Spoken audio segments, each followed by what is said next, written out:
Dikit ni mo imong mata dito sa bungas kahoy, di ba kasal? Ang tiil, pwede mo ato dito. Magkakalaka na siya.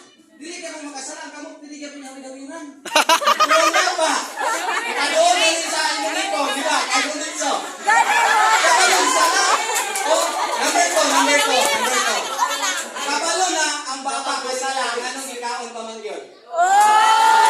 Diba? Makakaon bang kamot? Hindi, makakaon ba? Kumusta, makakaon ba?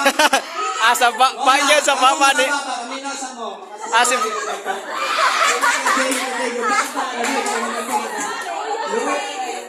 Let me say something. Ang say ganyan sa Bible about sa mag-think pa lang ka nga.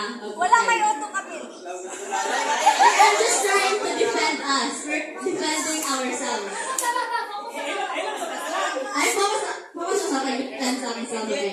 Ang hilingan sa Bible, makasala na ka, wala pa lang yung libot. Pag imo pa lang ng